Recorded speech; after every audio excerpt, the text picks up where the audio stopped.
Yeah, that's fine. Madeline's running the meeting tonight, so I'll shut up. Sorry. I'll feel a little rushed, try to get a lot accomplished in a short amount of time. All right. Well, we're live, just so you know. So. Okay, yeah, so it's, what time is it? It's 6:02, and we'll start the meeting.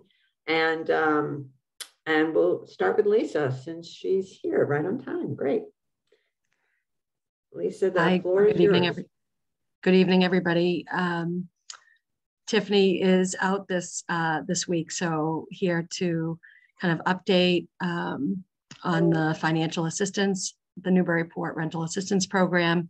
We have assisted 6 households so far, including 3 seniors, 5 adults, and 4 children, for a total of $13,232 in rental assistance. We still have available $11,768, and pending currently is 1 application request in the amount of $1,400, which we expect to approve, just waiting on some final documentations. We're thankful for this group, and we are still seeing that housing is still in a crisis kind of mode. We have developed a few partnerships with CTI and Raft, and continue to sit on meetings every other Friday with them in terms of rental assistance through Raft, and also with the Department of Housing and Community Development for emergency assistance programs as well for housing and families. Great, thank you. Does anyone have any questions about Lisa's presentation? We did get a report, so we have that submitted from Caitlin. Does anyone have any questions or comments? Just thank you, as always. Yes, of course. Thank you. Such important work. We're so fortunate to have you administering this program for us, and for all the work that Pettingill does. Thank you so much. And we will be, while we're waiting for John Feehan, we could go ahead and talk about item 4 on our agenda regarding having Copeland and Page, the city's attorneys, review our guidelines and procedures for our new rental assistance program, which we've been waiting to launch. It's basically ready to go, but I think that the city, I think Caitlin, the planning department recommended that we have Copeland and Page take a look at our guidelines first, and so we wanted to have a vote on authorizing some of our funds for this expense. Did I capture it correctly, Caitlin? Anything else you want to add? Absolutely, no, that's just right. I see Andy Port has arrived in the meeting and his hand's up. I'm not quite sure if you wanted to speak on this item or not. Andy? Yeah, sorry, Caitlin, thank you. And I apologize. I just wanted to raise my hand, try to follow protocol when I do have the ability to do it. As host, I don't have the ability to raise hand, but Caitlin's hosting.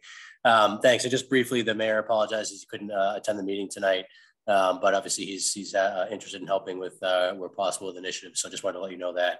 Happy to weigh in on other items, but not necessarily this one. Thanks.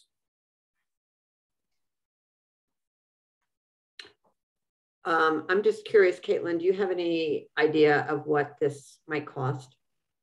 I knew that question was going to come up, so Andy and I chatted about this today. And while we don't have the KP Law contract, I think we're estimating that they charge in the area of about $250 an hour. And review of these, guidelines and required documents, I think would take an hour or 2 of time. So we were suggesting that you perhaps cap it at no more than $1,000, and I don't think you'll come anywhere near that. Sounds very reasonable. Do we have a motion? Motion to cap KP Law expense? Is that what? And to commit the funds for this purpose. I second it. Any discussion? Let's vote. All in favor? Aye. Aye. Okay. Members, could I just interject? And I'll rely on Caitlin to just confirm the documents, then we'll submit to them for review. And if you could also, via Caitlin, maybe just confirm when you want that returned, any markup that they might have, then if any, to you, just so we can make sure the turnaround time we get from them is acceptable. Andy, I'll give them to you tomorrow. They're all ready to go. I think we'd want it probably processed as soon as possible because this program is ready to go. So as soon as we can get their kind of markup, that would be great. Yeah, sure. So is sort of as soon as possible, does that mean sort of like Tuesday, Wednesday next week? Does it mean Friday next week? Or I just trying to make sure that I don't think it's urgent. I think we'd give them a week or two to do it. Okay, I'm going to give them until Friday next week just to kind of set a deadline in our email to them. Thanks. Sounds good. So, I'm looking and I still don't see John Feehan, by the way. So. Right. But I was going to suggest that we were going to have Andy Port provide just a very brief information, or Jordy, on the work that's been going on with the Afghan refugee families living in Newburyport, because I think it might help inform our discussion with John when he arrives. So we're kind of bumping around on our agenda, but I don't know whether Jordy or Andy would want to take the lead on just providing a brief update. Yeah, this is Andy. I'm more than happy to defer to Jordy, although I'm happy to elaborate. I think he's just the best point person on this thus far. Great. Hi there. Can you all hear me? Yep. Yes. Yes. Hello. So let's see. I talked with Andy about this a little earlier today, as well as with Suzanne Cameron. And so I think we're all quite interested to hear about this potential opportunity that I believe John is going to be talking about, as well as Suzanne and others, in terms of a house available near the Y that could be used as essentially a resettlement home for at least one of these big Afghan families, as well as presumably other refugees and evacuees in the future. So I think that's very promising. We've been trying as a group, trying to sort of collectively focus on this with members of the trust and other representatives of the city and the church groups and others have met a few times to try to brainstorm about how to address the permanent housing issue that is staring at all of us, with these multiple Afghan families who cannot stay in the church basements forever. We've initiated a bit of a process to look at city-owned land in terms of whether any sort of buildable lots might be made available to work with a partner, whether it's Habitat for Humanity or some other developer or nonprofit housing developer to actually create new housing, based on a fundraising campaign done by the churches and others. That's sort of a long process, and that's been driven to date by the consideration that the existing housing stock in our area is not very responsive to this particular need, both in terms of the size required for these large families. All the families are like 9 or 10 people, except for one family of 3, almost 4 people. And, but that I think we all need to be going down every avenue we can. So the prospect of this house potentially being available, potentially being feasible, I think is a very good one, particularly because of its location in the downtown area. So I'm just sort of speaking stream of consciousness a bit. Madeline, do you have anything to add to that? Or Suzanne, you all have been participating in these meetings as well with the larger group.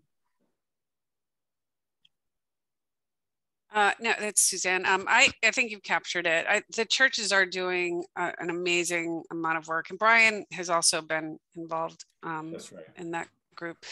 And, you know, I think we're really just fact finding at this point, you know, as we keep saying, we don't know what we don't know, because this is all so new to all of us.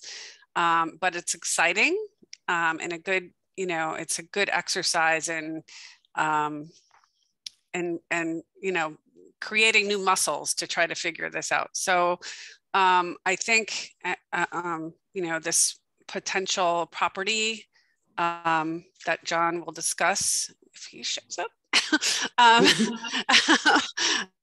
is, you know, it's intriguing. So, Brian, do you know anything about this yet, or? No. Okay. So essentially, and I can just say this much, there's a neighbor of the YW that has offered for the YW or roof overhead to purchase a 4-bedroom, 1-bath home. It's YW adjacent. I'm not sure of the address exactly, but it doesn't matter. And so it, you know, I think it's going to come down to fundraising, and John was planning to bring it to us tonight to consider for funding from the Housing Trust. Now, I will say, I'm just full disclosure. This is informational only, because I spoke with John Jordy and I had a meeting this morning, and Andy as well. Mio and I both sit on the board of Roof Overhead, so we are going to have to abstain. So it's going to be really up to the rest of the trust to make this decision. So we cannot weigh in. So I'll just put that out there. I guess one other thing I might add is, you know, it's been an interesting internal discussion in the city regarding potential city land, whether it's for affordable housing in general versus for the Afghan evacuee families in particular. Most of the city's land is pretty clearly designated for other land uses, right? In terms of the parks and the conservation land are all protected by Article 97 with their particular land use. We have all sorts of infrastructure and facilities on other land. There's some land that's owned by the water department or sewer department that may not be in active use now, but that they do not want to give up use of. So it really comes down to there are a couple of old tax title foreclosure properties, house lots in the West End. And there's actually a new process being kicked off by the city's treasurer to pursue tax title foreclosure on a number of properties, a number of parcels that taxes haven't been paid on them for decades, out in the sort of Goldsmith, et cetera area in the Turkey Hill neighborhood in the West End. That's a administrative process that will take a number of months. And we'll have to sort of see how that all plays out. But one of the ideas that has been discussed is whether some of those properties, which are not wetlands, could be potentially assimilated and accessed and used for housing in these neighborhoods. So we'll be keeping an eye on that in the coming months. I think one of the other items of note from the meeting, the last meeting, is that the churches were going to craft a compassionate request, ask, if you will, that would be, you know, that we would all be able to share as well, but it would go out to parishioners primarily and beyond to request potential rental units. So the rent would be covered by various sources, including the fundraising from the churches, as well as emergent, rental assistance, ERAP, et cetera. So, so there's that piece as well. So that could potentially happen if somebody steps forward or a couple people step forward to offer up their properties. I think that identifying available rentals, which I know are few and far between, but it would provide the most immediate housing opportunity. So, definitely need to pursue that while we're looking at these other options. Yeah, and Brian, did you want to weigh in on something? Brian, did you have something you wanted to contribute? Yeah, I think the rental opportunity is their best bet. As we said, this would be great for Newburyport. Just Newburyport's a tough rentals. Like our church, we settled Afghan refugees out of Reading, but they're in, Somerville and other places where we can get housing. So it's a big task in Newburyport, but worth the effort. I have a comment. There's a house coming up for foreclosure. It was supposed to be scheduled for foreclosure this week. It's that 209 High Street, the Hunter house, which is the corner of High Street and what's that street that goes down to the middle school? Johnson. And it was scheduled for this past Monday, and it was rescheduled for April 18th. And that house is big enough. It's 6,000 square feet. It's in terrible condition, needs to be fixed up. But if that should be discussed, if somebody could buy that for a rental unit for the Afghan people with a big family, that would be perfect. I'm not so sure that's going to be available. I think Jared checked into it, and the daughter, it's an estate transfer. There's something kind of wacky going on with it. It's very wacky. But it's not likely to go to foreclosure. I mean, maybe. Well, I talked with the law firm, and they said that they have scheduled this numerous times, and the latest rescheduling is for the 18th of April. And who knows what's going to happen. But Roseanne's daughter would need to come up with a significant amount of money to prevent that foreclosure. So I don't know if that's going to happen. But that's a great house that could be converted for housing. And in my prior talks with Al Clifford, he said, if you get a project, there will be all kinds of people in town that will be willing to help kick in money to make it work. And that's separate from the state and all the rest of it. It's private funds. And I think it may work. Thank you for what kind of bringing that price up, range do you think is going to be on that?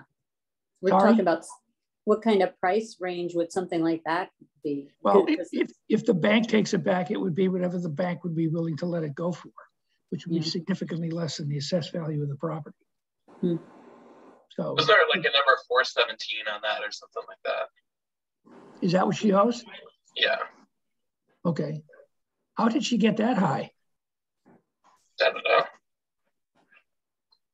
Okay. But the property's worth $1 million plus. Of course. Yeah. No question about it. But that's one example. Then I'll continue to get information and bring it to the trust so you know what's going on. Of course, it would require acting quickly, right? Yes. Not fairly quickly. If the bank owns it, you've got time. Brian, maybe you and I could work on that together. Yeah, all right. I'd be happy to. Okay. I'll be in touch. The size of that sounds very interesting compared to the one that's available for the YW, because that's 2,000 square feet and it's like she wants 750, something like that for that property with a postage stamp kitchen and no land. I don't know what the other one has, but in terms of housing.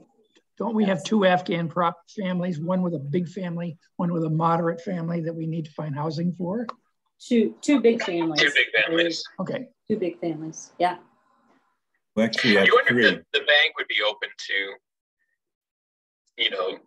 selling it reasonably, given, as a charitable act. It is. Yeah. Just to point out, I think it was Mary asking, there's 2 large families living at St. Paul's right now, but then this smaller family has moved in more recently. There's a child on the way, so there's a family of 3 about to be a family of 4. So a more modest sized family, which is I think what you were pointing out. Yeah. How many children in the larger family, Gordy? I'm sorry, say again? How many children in the larger family? The 2 families at St. Paul's are families of 9 and 10. So they have 7 and 8 kids with the 2 parents.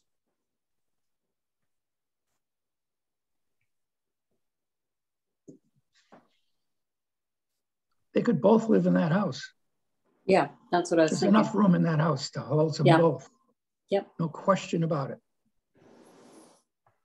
I would be interested to know whether CPA funds could be used for any of these housing acquisition options. It depends on what entity ends up owning the house. That's the trick. And if it's something that the city can finagle their way into, I think they'd be able to do that, meaning us.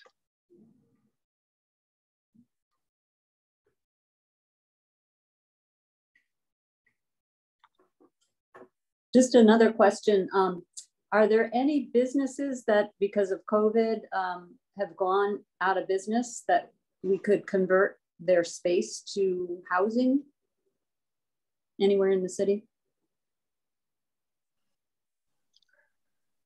Just think it might be cheaper. You'd have to renovate it, but the $750,000 house needs work, according to John. So I'm thinking I have to put money into that anyway. This is Andy. Sorry, I don't know if I can speak to specific locations just yet, but and certainly there might be some possibility, but we have to keep in mind the potential hurdles that we might deal with in terms of zoning or allowances and things like that. So it probably depends on a location if we can locate something like that. Mm-hmm.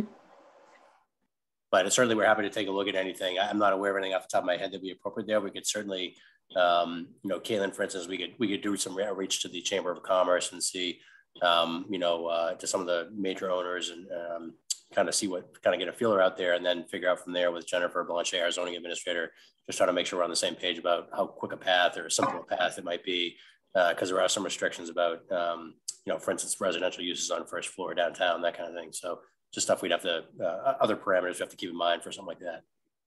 Okay.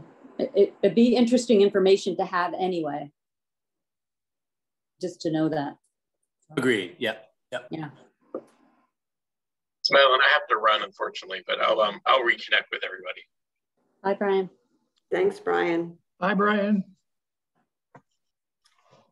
Okay, any other discussion on this topic? I have the feeling we're not going to see John Feehan tonight. Yeah. I texted him and he has not responded, so. I did too. Yeah, hopefully he's okay. Yeah. We, speaking of John, I mean, one of the items on the agenda was to hear from him regarding the YWCA's application for CPA funds. It's the policy and procedure that they would make a presentation to the Housing Trust prior to making their presentation to the CPC. But I'm not sure when that would happen if he is not able to attend tonight. It's Caitlin. Perhaps we could have a discussion and I could give an overview if you'd like. That sounds great. Okay. So let's see. So John Feehan put in an application for the YWCA Women's Residence to the CPC for a CPA grant this round. He's seeking to renovate the women's kitchen to put in new cabinets, new ceiling, new walls, and just to renovate it. hasn't seen any kind of work in many years. But I will note that we are working with the Community Preservation Coalition as this application has been flagged as to perhaps not having all of these elements be eligible for CPA funding. So we're currently working with them to make sure that this application is CPA eligible. And welcome for any discussion that I could, I guess, send back to John Feehan or, put in a letter to the CPC indicating your support or more questions that you would have for him. I was going to say that I saw in their application that they make note of the fact that to be eligible for CPA funds under affordable housing, there's supposed to be an affordable housing restriction. And they're asking for a waiver on that. And I think committing to not increasing the current rents for a period of 3 years and to sort of justify that waiver. I mean, I personally think it's a great program that they offer. I can't help but imagine that they need to keep up with the property and that we all know how expensive that is. Does anybody else have any comments on this? Have you had a chance to look at the application? I mean, it's pretty straightforward.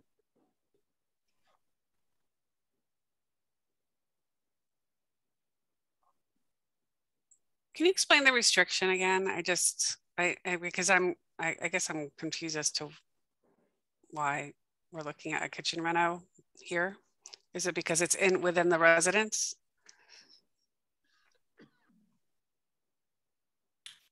It's in the women's residence at 13 Market Street. Okay, and so what was the issue about the restriction? The affordable housing restriction? Mm-hmm. There is not, my understanding is that there is not an affordable housing restriction on this property. It has been, run as a charitable housing program, but there is no actual affordable housing restriction on it, restricting the rents for X number of years.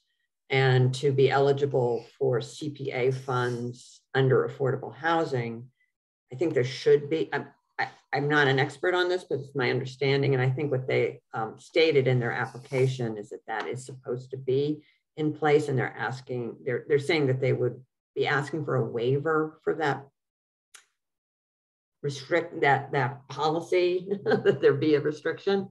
And offering to, in lieu of having a formal affordable housing restriction, offering to, commit to not raising rents for a period of 3 years. I don't know if that works for CPA rules, but that's not necessarily our job. I think our job is to say whether or not we want to support this application in, the fact that it supports meeting the affordable housing needs in the city of Newburyport.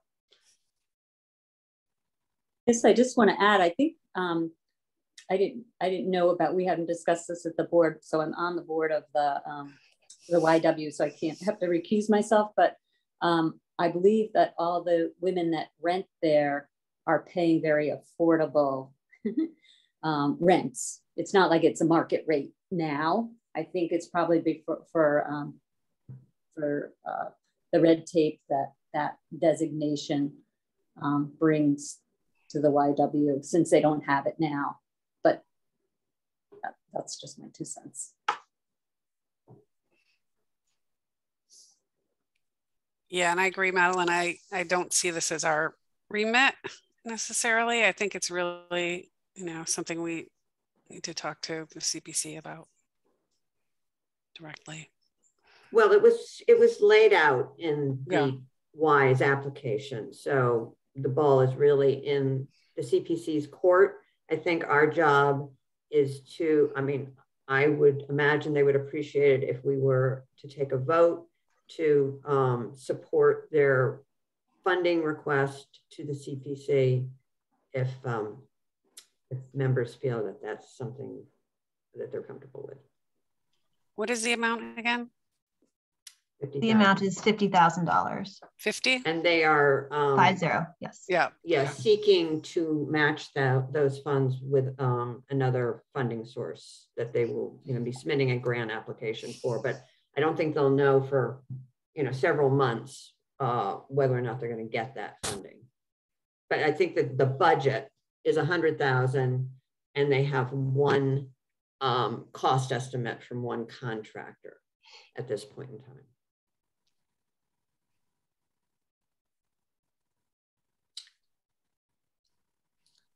So do we have, without Mio, we have Bob's, yeah, 4 of us. No, We have 3. we have 3 of us. That's not enough, I don't think. So we can't vote. We need 4. 4 out of 7, right?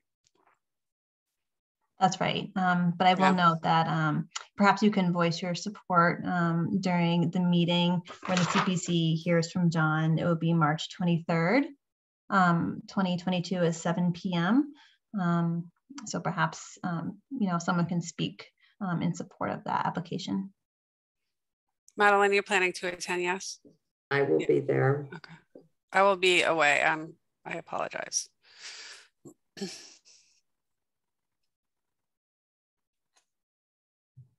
Okay, so I think that's fine. I mean, I don't really think this is a controversial request in regards to the mission. But I would like to say that I appreciate it when entities that are applying to the CPC for funds related to affordable housing, when they can take the time to come to the Housing Trust before submitting their application. I understand that that's not always possible. John's a very busy guy. So no hard feelings, but it's helpful, I think, to try to keep that procedure in place.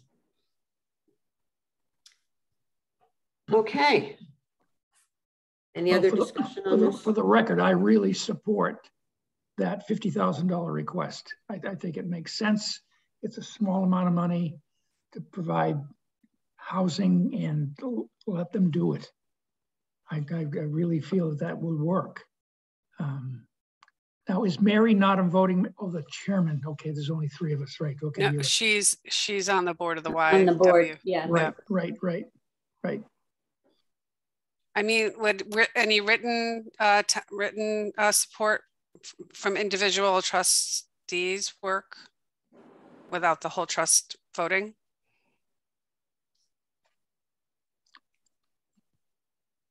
I'm guessing yes. John, I just got a text from John saying he's coming now.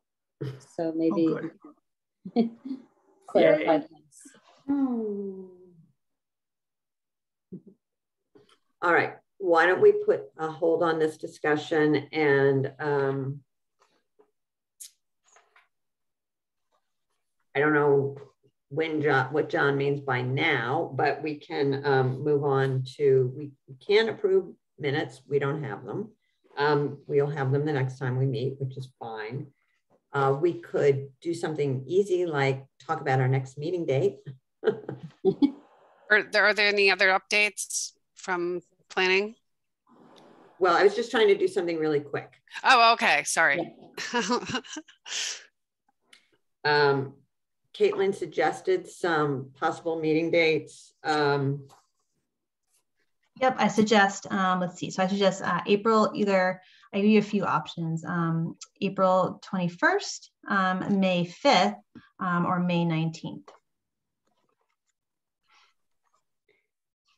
I believe April 21st is school vacation week, by the way.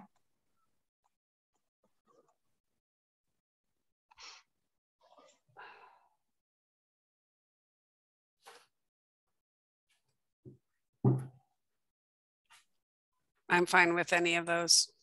Me too. Whatever you want to pick. I guess I'm good too. Was wondering if because of some of these matters that we've been discussing tonight, which are somewhat time sensitive, if we would want to meet on April 21st rather than pushing off to May.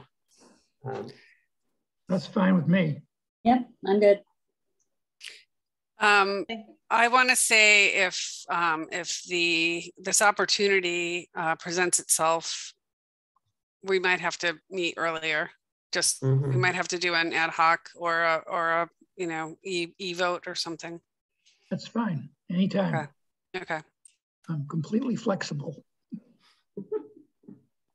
Okay, sounds good. So the next official date will be April 21st at 6 p.m. Great. Great. And I see John Feehan has arrived. Hi, John. Hello.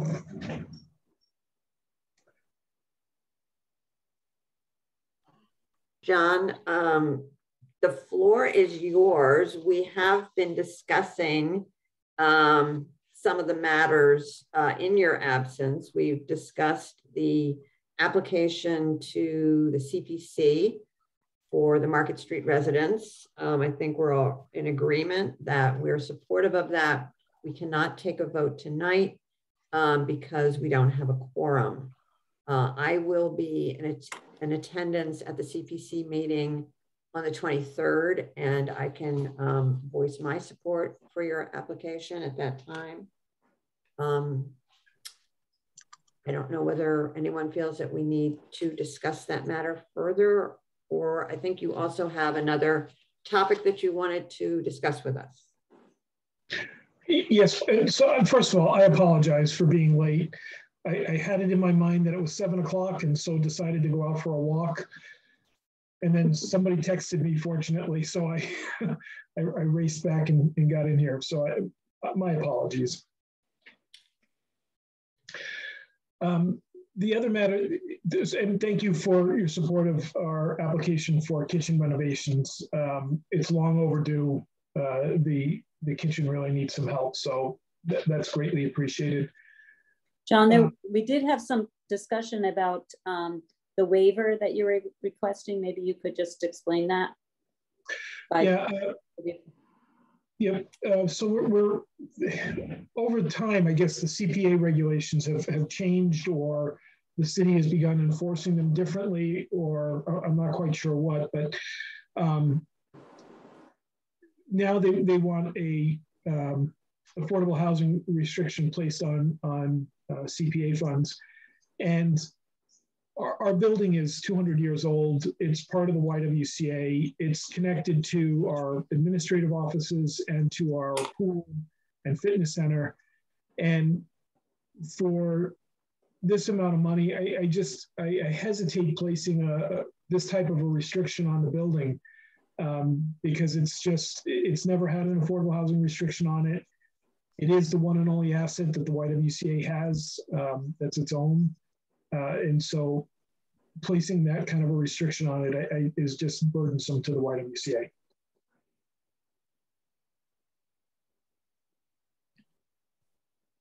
Thanks, John. Did anybody need any more explanation on that subject? Hey, John, you might want to just mention the affordability of the units currently anyway, right?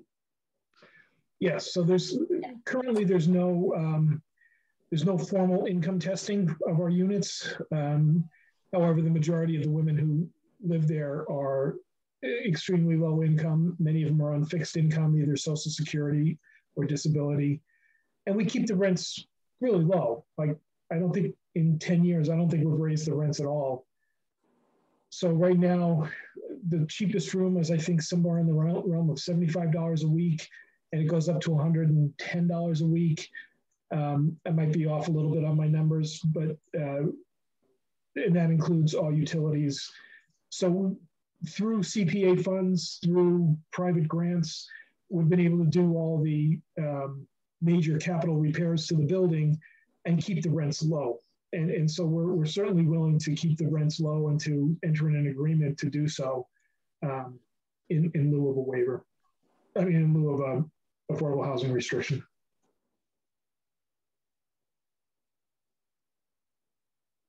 Great, thank you. As I said, we had a discussion before you joined us, and the general consensus is that we're in support, but we're unable to take a vote. But we will be communicating our support in different ways. But I believe, John, that you had another matter that you wanted to discuss with us. Yes, please. So the YWCA has been participating with a group that's been addressing the problem, or not the problem, but addressing the Afghan families that have been brought to Newburyport. One family, as you know, is at St. Paul's, one is at the Unitarian Church, and one is at the Congregational Church. And two of these families are extremely large families. I believe one family has 11 members and the other one has 9 members. And all three families are currently living in the churches, assuming that you all know all this, and that the issue has come up regarding how to proceed with housing for them. And one of the challenges that they have is that if to find an apartment building that is large enough, that might have 4 bedrooms, is virtually impossible in Newburyport. So one of the thoughts that I had was, if you wanted to approach this by looking at purchasing a building and then using it for a rental to the family, that it is possible to do that. And Roof Overhead Collaborative has scattered site units right now. And so it's set up to do that type of a program. The challenge, of course, is that buying a house in Newburyport is extremely expensive. And as a comparison, DHCD likes to see a single unit produce of housing at around $400,000. And they're willing to stretch that up to about $600,000 in certain circumstances. But for them, the sweet point is around $400,000 per unit. The YWCA produced the units in Salisbury at around $340,000 a unit.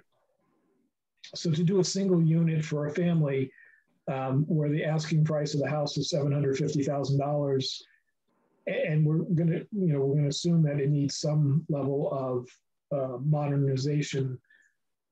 It's a big ask, and I wanted to touch base with the Affordable Housing Trust to see if, given the circumstances of these families, where their country, we were at war with their country for almost 20 years, and then evacuated these families from their homeland and resettled them in Newburyport, whether or not there's an appetite for doing something like purchasing a house that's going to cost $750,000 to purchase it, plus maybe another $100,000 just in reserve.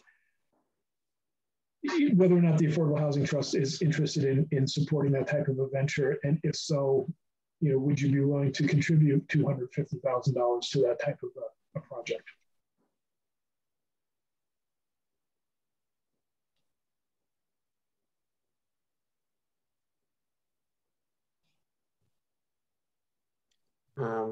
Any discussion? I guess, John, it would be interesting to have some more details on the property and what your plan would be. Would you be getting any financing, which would require an appraisal? Would you be doing a walkthrough with a contractor to determine what kind of work would need to be done to really sort of flesh out your full budget? Mm-hmm. So yes, we would anticipate that the YWCA would have to take, or the Roof Overhead Collaborative would have to take some mortgage out on the property, and that we would do due diligence, including environmental review, go through with the contractor to see what the status of the building is, and then also an appraisal on the building. I don't have a firm proposal for the committee tonight.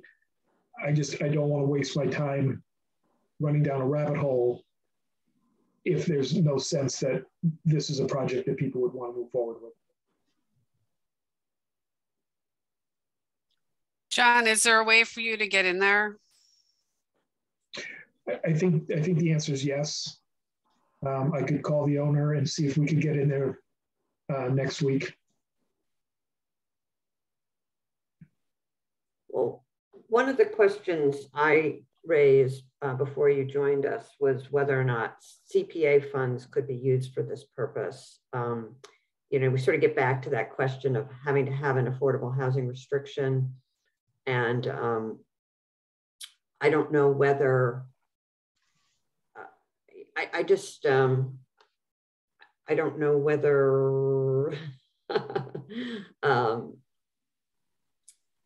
CPA triggers any fair housing laws, or you know, you'd be purchasing a property with CPA funds and private funds, and for a special population group. So I guess I'm just kind of curious about that question about whether or not CPA funds would be eligible. The trust has some unencumbered funds, and I don't know if those funds, if some of them come from CPA or not. And I also would feel like if the trust was able to make a commitment of some of these unencumbered funds, I'd be interested to know whether or not we could seek to be reimbursed by this with CPA funds in the future. So those are some of the questions that are popping up for me. Yeah.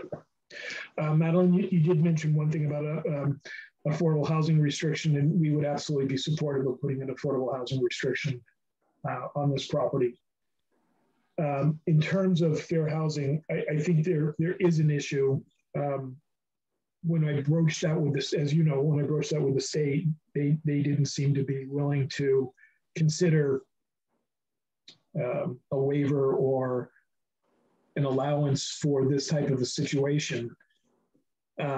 In contrast, you know, many of us remember that after the Vietnam War, as families were being resettled, there was a specific designation that those families had that allowed them access then to certain categories of funds, certain categories of you know, vouchers and housing and everything else. And there doesn't seem to be an appetite to provide that same status or that same level of funding to these people who are fleeing a war zone. So I don't know how to answer the fair housing question.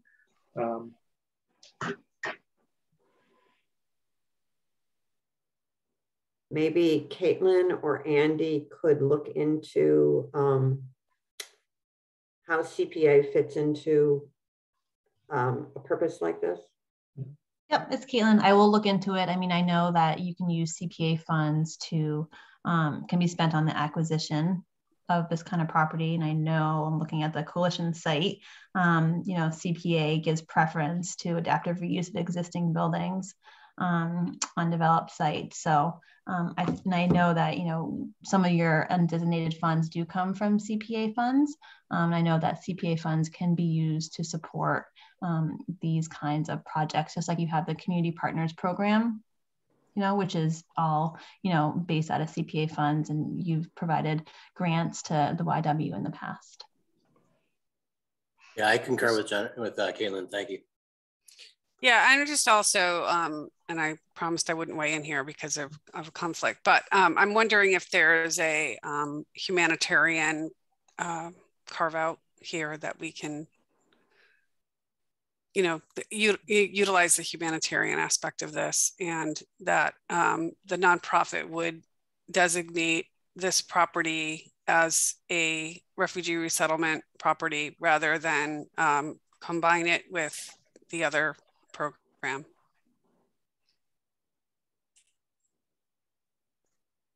And from the roof overhead perspective, I did meet with the board today. Thanks, Susan. And they were willing to consider that type of designation for the property and to make that something that's permanent, because unfortunately, we're always facing these crises where there are refugees that are fleeing. This is Jordy. I would echo everything everyone said, and I'm also generally aware that even in the fair housing laws context, that there are preferential treatment, if that's the phrase to use, given to various different categories of people, whether they're victims of domestic violence or there's definitely some public housing authorities that have broader preference for families who are displaced by natural disaster or by wars or whatever. So I tend to think that we should be interpreting that not narrowly, but interpreting that broadly in terms of the intent of that. We, like Caitlin said, I mean, we can try to figure out how to track that down some more. But as she's noted, CPA funds have already gone to the Y, you know, to help particular populations. I don't think that should stand in our way. I shouldn't weigh in either, but I agree with Jordy. I think that expanding it will give the YW or roof more flexibility in the future if we don't have those types of populations coming, but we do have people who have gone through a natural disaster in another country or in part of the US who need relocation, or even like the Salisbury fire victims recently had to find new housing. So I think if we expand it to that kind of thing, I would be happy with that. Well, of course, I shouldn't be weighing in, but.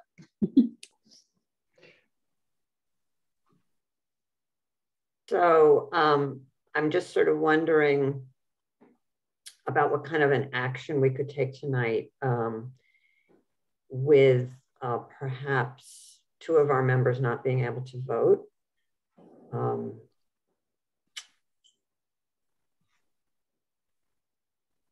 Perhaps a straw vote if John is looking for some sort of signal as to his sort of route to take.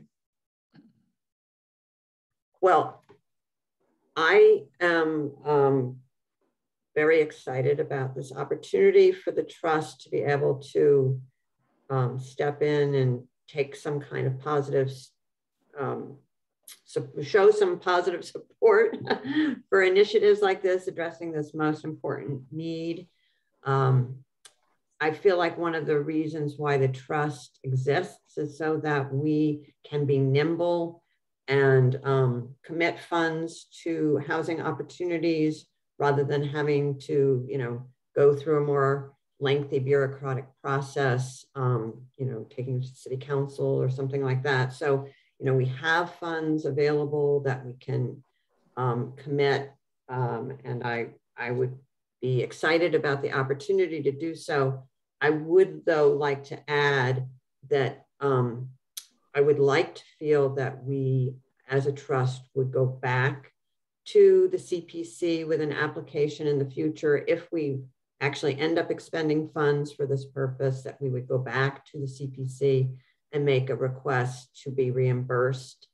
The funds that we've assembled, we've taken many years to build up some funds that we would be able to commit to another initiative. So, you know, I'm always thinking about an affordable housing development opportunity where the city of Newburyport has to provide matching funds in order to compete for state affordable housing dollars. And I just would like to feel that we could try to to recoup this funding in the future with CPA funds. That's a really an excellent point, and especially as it relates to the Brown School, hopefully moving sooner rather than later. So, oh, that's right, I'm not supposed to say anything. I guess I would note, this is Jordy again, just building off of what Madeline's saying, by all means, yes. The trust should go back to the CPC in the future to, you know, whether it's characterized as reimbursing or replenishing. You know, the city the community has not had many opportunities, right, to effectively spend and invest funds in affordable housing opportunities. And once they come along, I think there's a pretty strong case made to seize the day on that, and then provide funding for specific projects or replenish those reserve accounts. So yeah, to me that's not a question at all, and I think there's a strong argument to be made with the CPC and then the City Council after that. If for no other reason, just balance with the other categories of the CPC. So I'm wondering, Bob, did you have anything you wanted to contribute to this discussion? Well, I think, John, you've got a great approach to solving the problem for those refugees. And if you pick a building someplace, it gives this community a project to contribute towards. And in my speaking with Al Clifford, he said, if you get a project, he said, I will speak to the other building developers in this community to lead the opportunity to raise a ton of money to do something for that usage, which is affordable housing.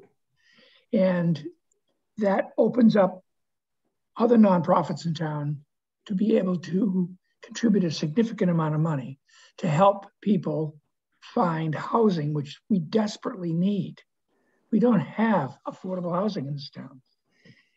And I think that's a great idea. And I will talk to you, John, in private about a few ideas I have in addition and see if it'll work. I completely support what you're doing, completely. Thank you. Thanks, Bob. You're welcome. That's great. So I guess what I would think might be appropriate would be for the trust. I mean, I don't know how we do this formally, but the concept of designating $250,000 in our unencumbered funds towards the acquisition of a property in Newburyport for Afghan refugee permanent housing, so that the Y or whomever would feel, well, I guess it would be the Y to be acquiring the property, or some entity affiliated with the Y, so that you would know that the funds could be available to you, so that you could sort of move forward as you assess opportunities. But I think we would need to be able to have more specific information and understand exactly what the acquisition was going to involve, but to sort of earmark funds for this purpose. And then I would want to know, like, how do we actually, what do we need to do to formally take a vote on this, since we don't have a quorum? And what kind of action, how do we actually transfer the funds? So that's a lot.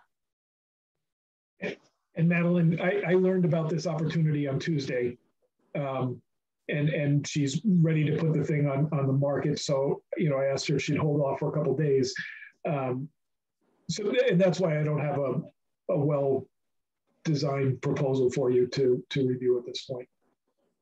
Right, I understand.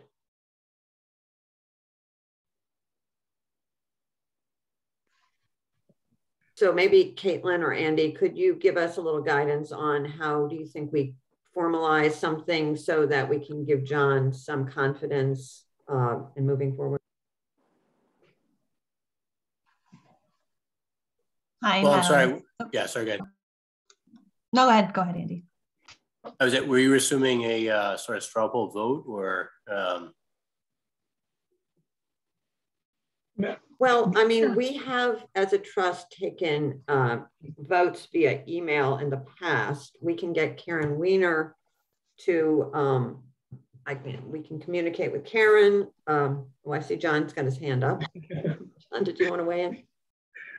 I think I've gotten what I need from the committee at this point. I don't think you need a formal vote for me. I wanted to assess whether or not the committee was willing to support this type of a proposal. If we went into a purchase and sales, it would obviously be dependent on funding, and we would then submit a complete application to the committee that detailed, that provided a lot more information so that you can take a, be ready to take a more formal vote on it. That sounds good. I think you hear that we're very supportive. Yes. We'll need and I'm more sorry, information. Just for clarification, John, when you said committee, did you mean the trust, or just want to make sure we understand correctly, the trust or a CPC that we're referring to when you say committee? I meant the trust. Okay, just want to make sure. Thanks. Yeah.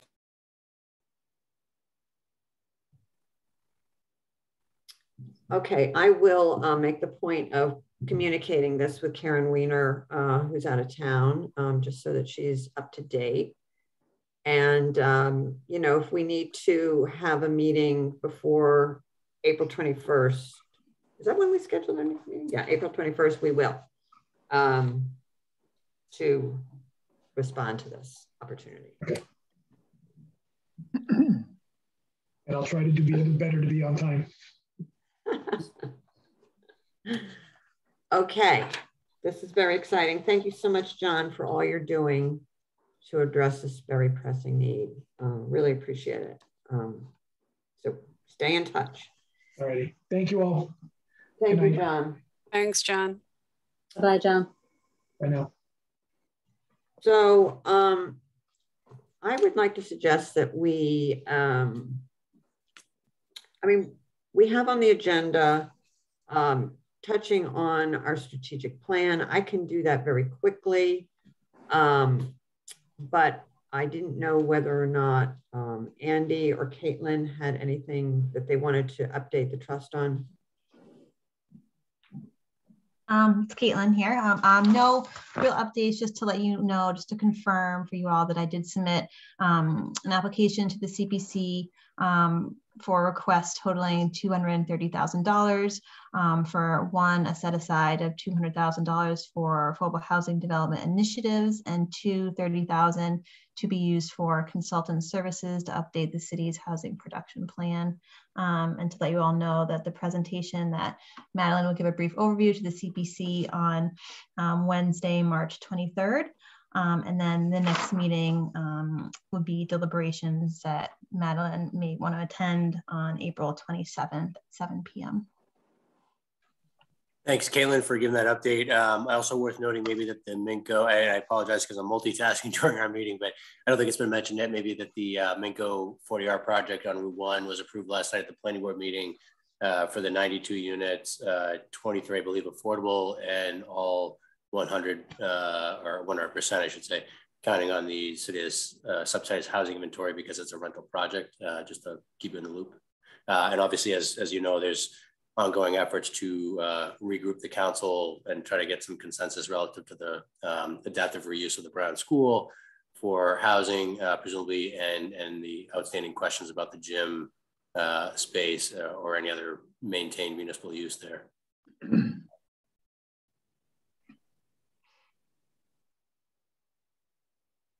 Great. Thank you, Andy and Caitlin. I'm just going to take a minute or two to touch on our draft strategic plan, which Caitlin attached in her email with updates in the agenda for tonight's meeting. And I want to say that this draft strategic plan should be seen as sort of a living document we can add to it as we take on new initiatives or complete things, delete them, wouldn't that be nice? And I don't know if folks have it in front of them, but we set out certain action steps, and I think we have actually acted on some of them, which is nice. So in terms of increased visibility, that is something that we haven't really worked on yet, but we are planning to launch our new rental assistance program, we decided not to wait to meet with the City Council committee on this, but we are going to have Koppelman and Page take a look at the guidelines and make sure they are not in conflict with CPA funds. And once that is done, then we will be able to launch it. And we will send out notice, memo, or perhaps meet with the City Council committee. But I think we felt like we just wanted to get going on it. And it's possible that there will be other opportunities, I'm hoping, for the trust to communicate our goals and activities more publicly. For example, if we end up contributing to the acquisition of a property. So that's going to be an action step and a goal that we revisit on our strategic plan. And I would suggest that we touch on our strategic plan perhaps quarterly, see how we're doing, and if we want to add anything to it. The next bullet item is update our housing production plan. We're working on that. We've submitted an application to the CPC for some funds, which would enable us to hire a consultant. And then of course that will take several steps. Hopefully if that's approved, we need to issue an RFP and go out and select a consultant to work with us. So we're taking the first step of applying to the CPC for funds, $30,000 to help us with this. Next bullet item is rental assistance. We've already talked about that. Launching this new form of our program once we hear back from Koppelman and Page. The next bullet Just item have a question is, on that, Madeline. Yes. Sure, I'm sorry to be just rambling on. That's okay. Go ahead. You're going through it quickly and thoroughly, but I just when I saw that COVID-related rental assistance, do we think that that will disappear over time? Will it just become, you know, if somebody has COVID or job, you know, it's kind of falls within the rental assistance for existing tenants, doesn't it? Not like the two could overlap. Do we really need a COVID at this point? And maybe I'm being optimistic about COVID. It's sort of hard to know. I mean, I would agree with you. I don't know if anybody else wants to comment on that. I think we're all hoping that COVID is not going to be something that we're having to form special programs in response to, but. Yeah, I think it categorically, you know, it needs to stay. We just don't know. Okay. And, you know, really this is, we're really just expanding upon the existing program, you know, this is modeled after that program. So we're just adding other uses of the funds. So, but yeah, we should definitely, I don't think we can say goodbye just yet. Okay. As much as we'd like to. Yeah, I know. Okay, thank you. Yeah, and do feel free to comment as I go through this. The next bullet item is collaborate with the city and community interest groups on the redevelopment of the Brown School. We are hoping to have the trust represented on the ad hoc committee that the city is forming to pursue the redevelopment of the school, and that will be really great. We did not have that opportunity the last time the city went through this process, and I think this is great that I do believe the trust will be represented. And so we are waiting for that to be formalized. Is that, and just at I just had a question on when you say provide technical assistance, what kind of assistance would that be? Well, I guess I feel that each one of us brings insight into affordable housing needs and ways to finance affordable housing and how to sort of address local housing needs. So the trust brings technical assistance to the challenge of this development opportunity. That's the way I see it. Yeah, by virtue of our expertise here within this trust, we offer a multitude, many years combined of affordable housing expertise that we are basically providing this project. Okay. Thank you. And to add to what Suzanne said, the trust did spend a lot of time and energy on looking at the Brown School redevelopment when it was really being scrutinized. A couple of years ago, we made presentations, several of them to City Council, about what has been done elsewhere with school redevelopment. What are the local housing needs? How could this be financed? We really did put a lot of time and energy into it. And so I think we have a lot of ideas and information. And now that we have some new members, we have more resources at our fingertips. And so we have spent a lot of time thinking about this development opportunity. Yeah. In regards to collaborate with the city to assess the local housing rehabilitation program, that is something that we have not yet touched on. And I would suggest that we're still in the first quarter of 2022. I would suggest that we dedicate some time in the second quarter to looking at that. And then collaborate with local developers and property owners which share our mission. I see that as ongoing, and it will be good to touch on that each time that we revisit our strategic plan.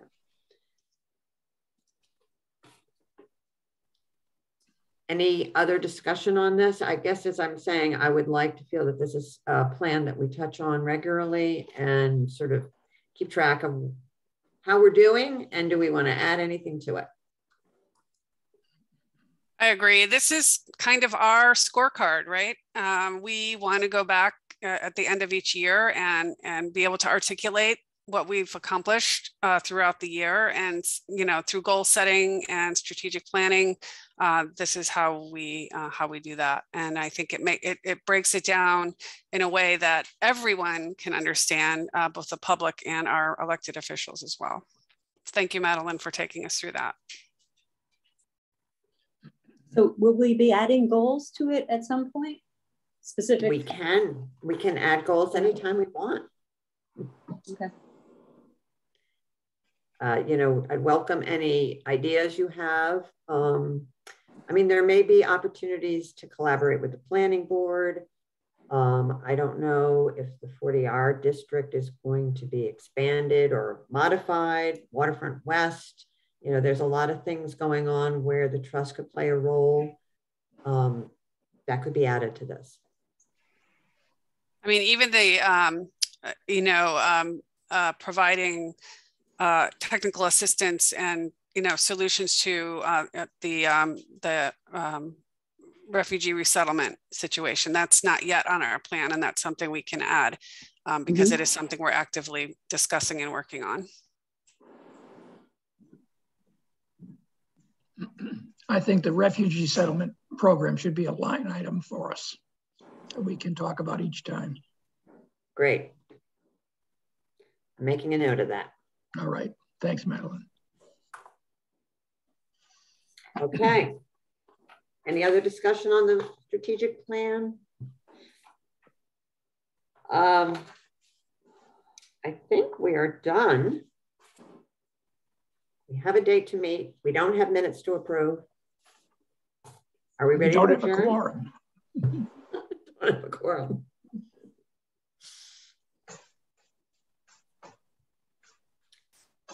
$7:15, ready to adjourn? Yes. I would suggest we would adjourn. Yes. Do you need a motion to adjourn? Second. Okay. I make the motion. All in favor? Great. Hey. Bye. Thank you, everybody. Thank you, everybody. See you soon. Take care. Bye-bye. Bye. Thank you. Bye. Bye.